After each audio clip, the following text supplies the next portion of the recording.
Hello everybody, this is Starman, and welcome back to Let's Play Betrayal at Krondor.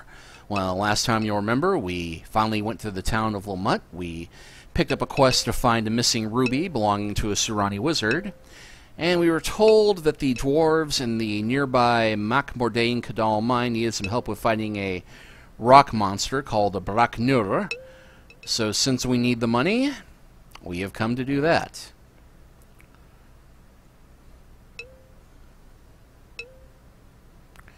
There's quite a few pathways through this mine,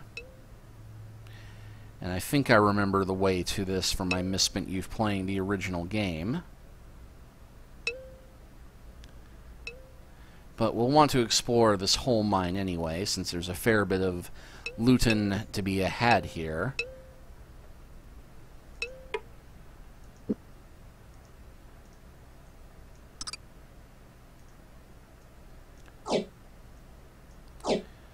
Well, not much in the way of loot, but hey, my lockpicking skill just increased.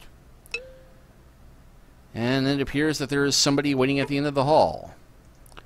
Let's go ahead and attack. Their opponents were surprised. The leader of the small mob screamed orders at his companions, a mix of fear and anger apparent in his voice. Seeing the first strike opportunity, Locklear barked several quick orders, and the battle was joined. Oh, and it looks like yellow tights on this rogue. He is a spellcaster. So I'll want to deal with him first. And hey, Owen actually hit him this time.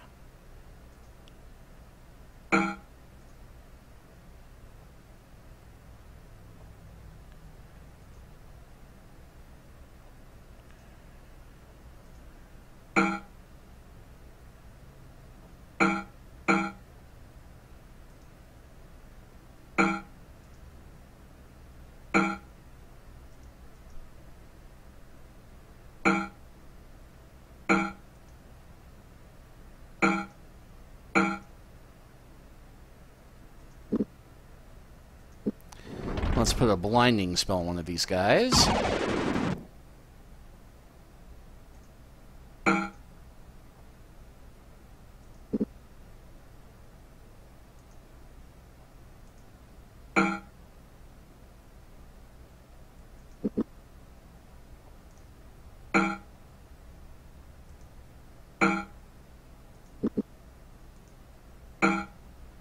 Man, we are just killing it now. That 50 gold for the combat training was very well spent, I think.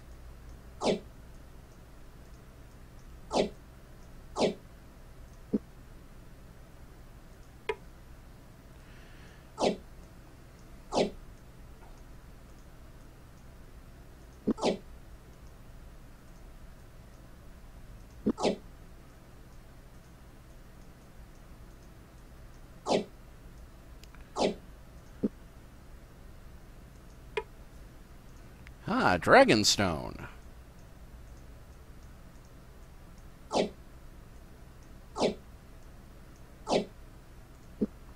And the last one.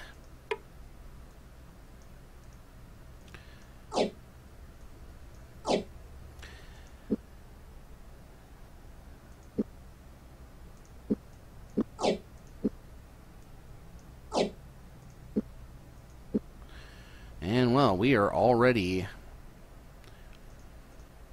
overburdened.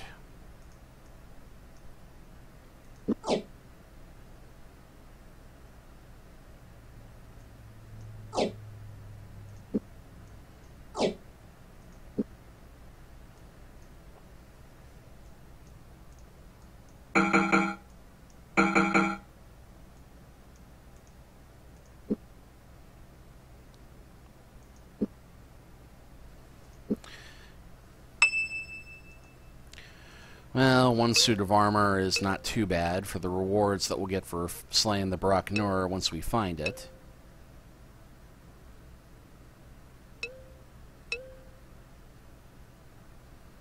Though I think this might be a dead end here.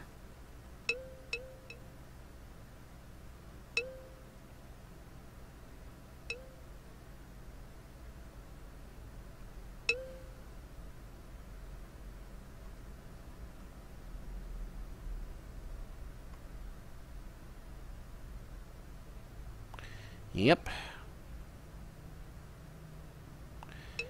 Yeah, amazing how fast that goes when you're not pressing one key at a time, isn't it?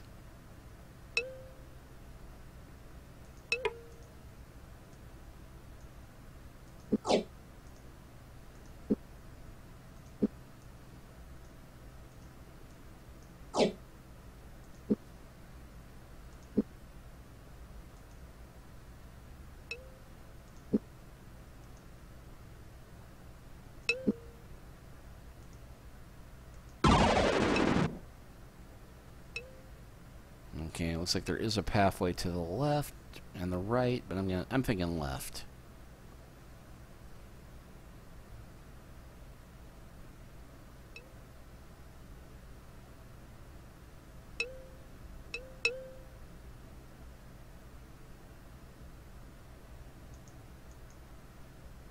The ground shook. Startled, Locklear braced himself against the earthen wall of the mine, his wide eyes fixed on the titanic creature that lumbered before them. The Brak Nurr. Glancing over his shoulder, Olden, Locklear sighed. This is going to be harder than I thought. Well, actually, this fight is going to be pretty easy, because the funny thing about this guy is he is a tough creature, but as long as you can keep him subdued, it's just a matter of swinging and swinging and hitting. So all we need is for Owen to just keep casting Despair Thy Eyes. And whittle him down.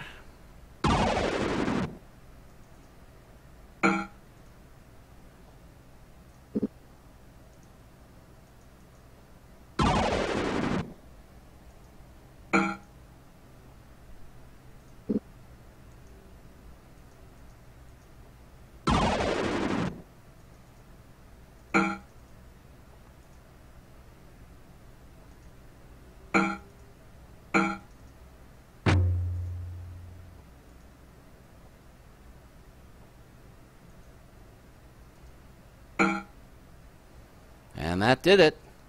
Locklear slid away from the dead Brak Nurr. His tongue felt thick and adhesive, a bitter, chalky taste lingering in his mouth and nostrils. He hadn't expected the creature to emit the strange old cloud when it died, but he was glad the battle was finally over. Wanting air, Locklear turned and nearly stumbled over a small, grinning dwarf. "You've done it! I had the conflagration on the shaft, but I had no idea what was happening. Congratulations. Right now, I think we could all just use a rest. A rest job and a rest you'll be needing it. You'll have to have your strength to be carrying about the golden rewards. Well done!" The dwarf handed Locklear a pouch of golden coins and disappeared down the damp shaft of the mine. Now, of course, we can't really search the Brak Nurr for loot because it has none. And this guy has nothing but torches and spoiled rations.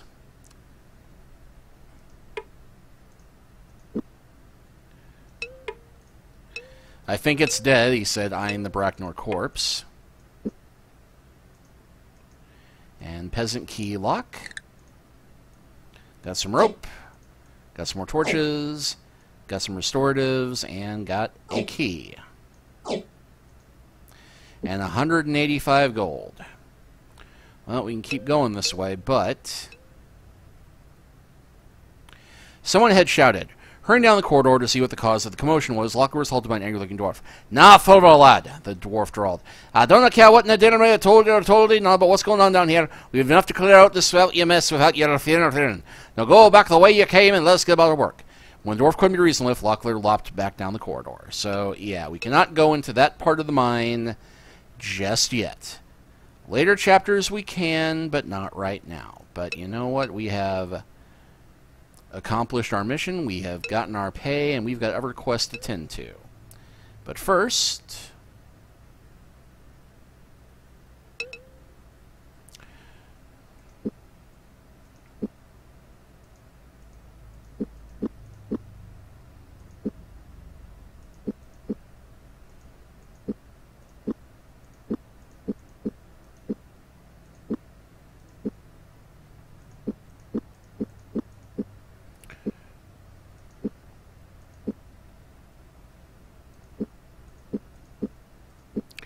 we're going to get an armor tending lesson.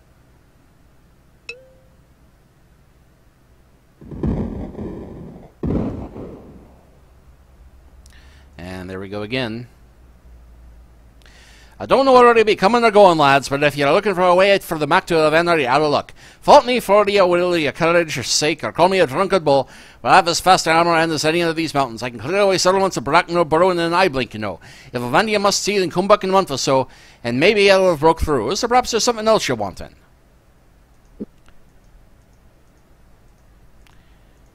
Okay, 50 gold to learn how to best fix a sword. You'll have the gold before you leave now. Let's see this trick of yours. Watch what I do carefully. I don't want to be able to heat myself more often than necessary. First off, you'll need to have a whetstone handy. Without it, my trick will be as useless as the knees on a fish. The most important thing to keep in mind is the angle at which you draw your blade across the stone. It's like this. That's interesting. You sharpen the blades of the mill's edges contrary planes.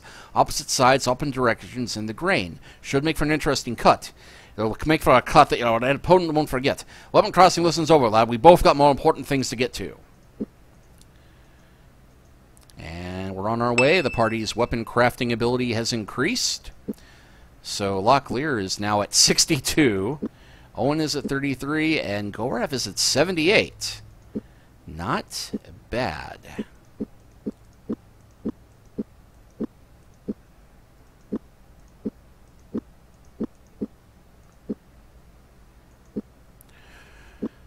Well, I think we just have one more fight on the road to Zun.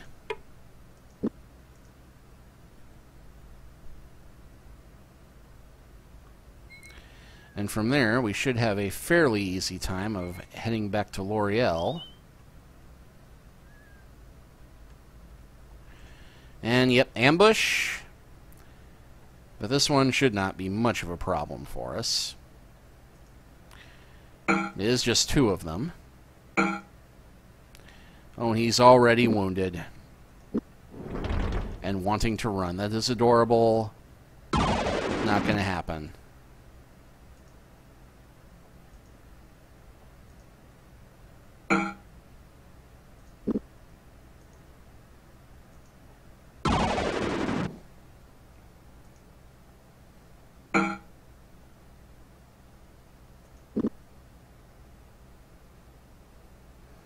Actually, let's try a fire arrow. Nice!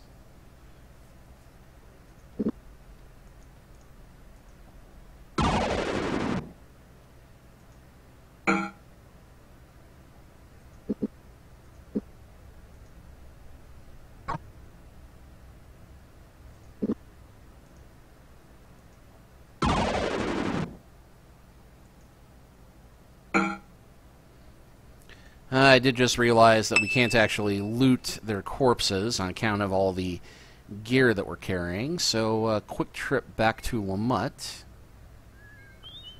Actually camp out, and then a quick trip to Lamut. I just realized somehow Owen is wound up without rations.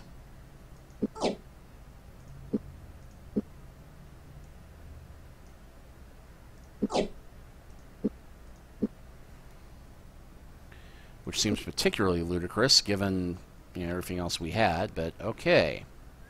So, into Lamut.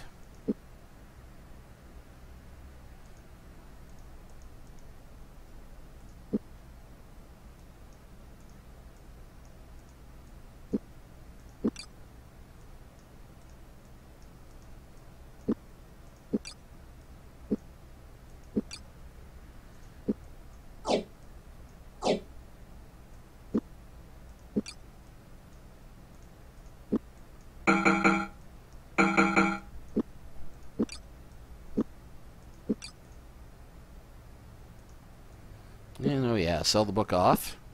149 gold, a very generous price.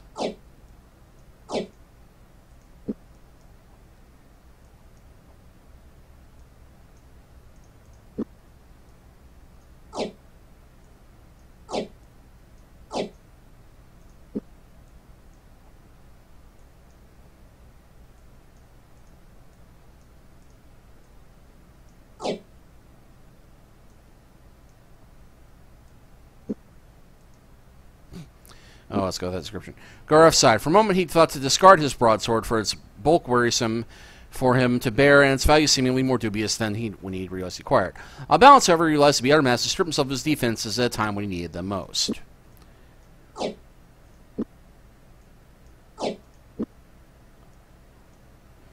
Okay, give him that sword.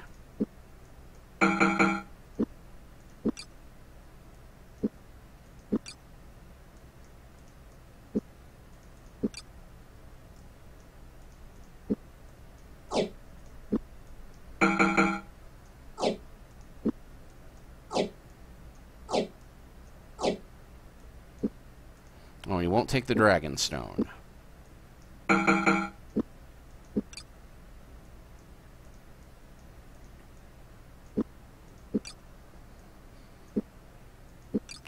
Okay, so after all that, 364 gold.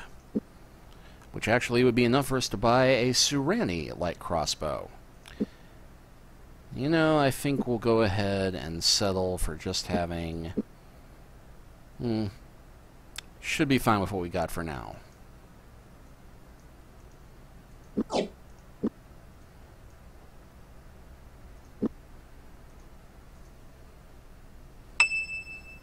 And yes, Goref's smithing abilities have increased. So...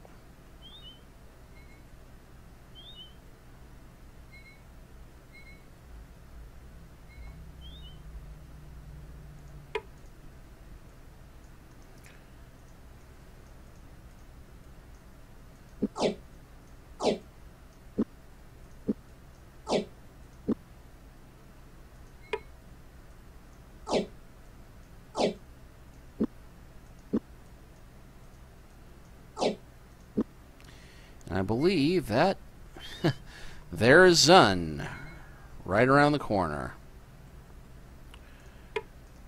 Which I think we can go ahead and sell the dragon stone here. And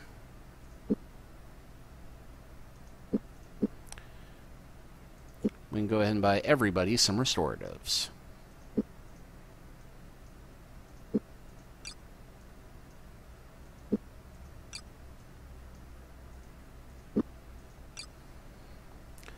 That will certainly help us a bit in the fight.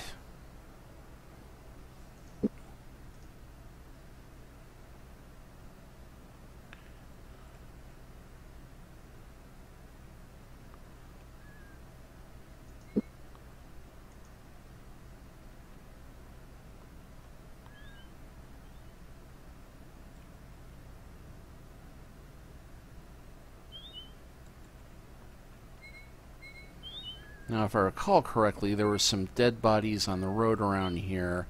I did not quite get a chance to loot, though they may have gone already now that if there was nothing on them.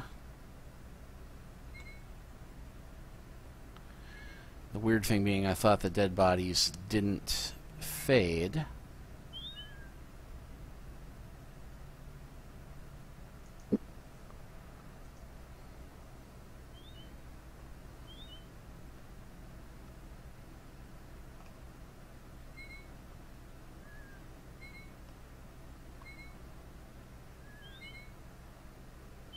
Okay, so we're on our way back to L'Oreal now.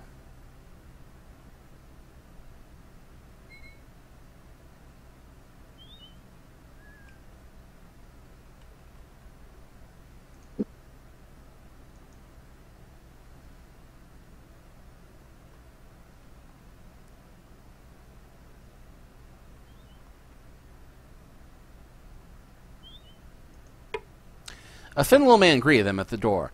"I'm Keith Alescook. Have you come to buy or sell some gems?" he questioned in a frail voice. Lachlan moved closer to the door. "We're looking for a ruby that may have been stolen by a group of Grey Warriors. Have you purchased any gemstones from such men?" "I don't know what you're talking about," the man said quickly. "I don't buy stolen merchandise. You might try talking to a fellow I ran into north of Hawks Hollow about it, named Isaac, if I recall." The man looked about nervously. "I'm not for business right now. You have to come back later." Before Lachlan could say another word, Kiefer had closed the door. Isaac, eh?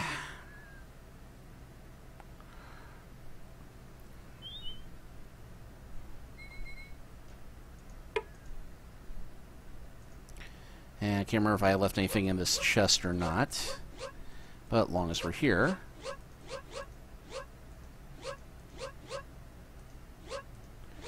That's the annoying thing about the puzzle locks, is you have to open them fresh each time.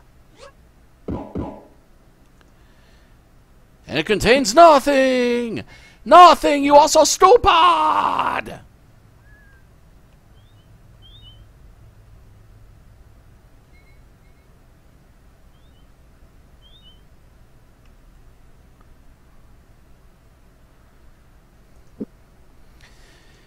I know Isaac is just around the bend,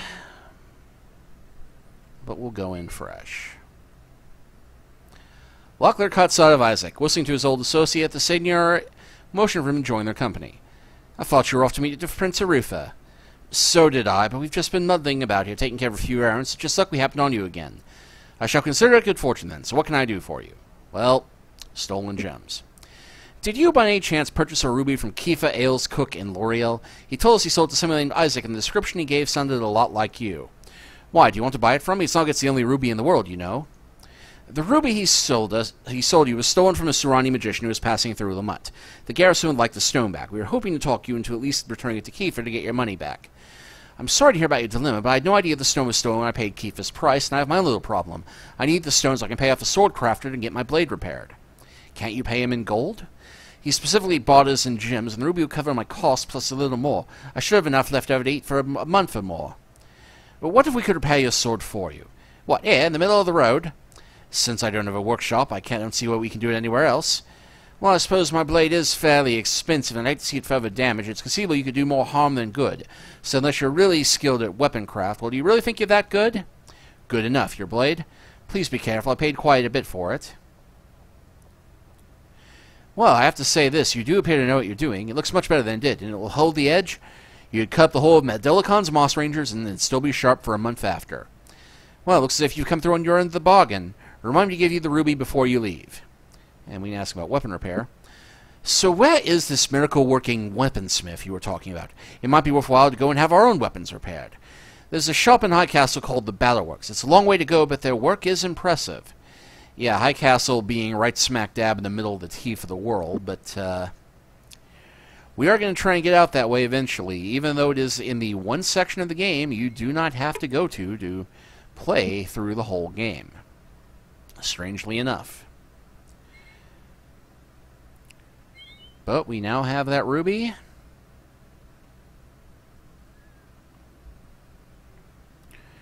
And it's going to take us another day of walking to get there.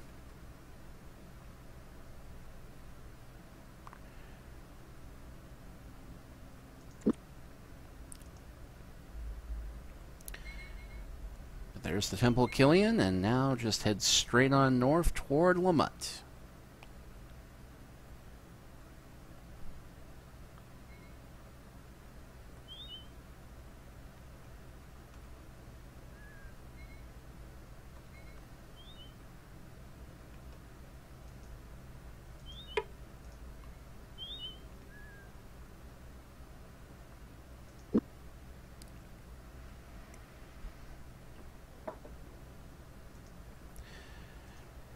Captain Belford agreed with them. What brings you back here? He asked cordially.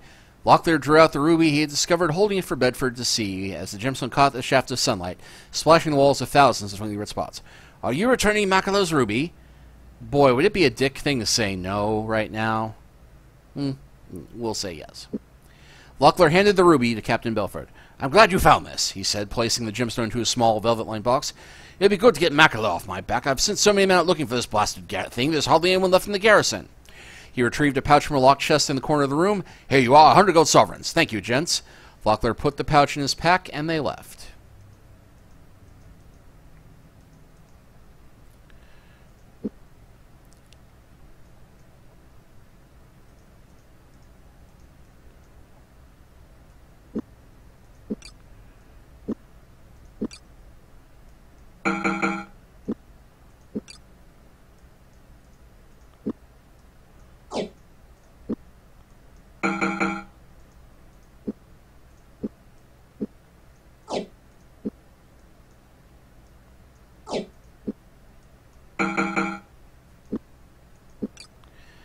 And with that, we have 330 gold, and I think that should be enough. With a bit of haggling. to buy that book for our archers to look at. Concise and poetical after a fashion, Kellam's book detailed many of the factors that could affect a quarrel while in flight, and the measures that could be taken to compensate for crosswinds, bolts with poor spines, and targets that were partially obscured. He further went on to recommend that archers consume true sight tea regularly as a means to sharpen their sight, and advised the reader to keep bowstrings and adventuring handy to maintain crossbows. Actually, handy advice.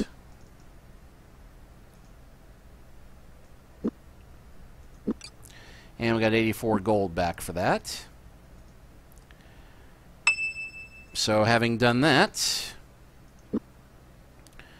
crossbow's up to 58. His crossbow is up to 64. Although I really should have thought better and had them only have crossbow selected, but you know, still not bad.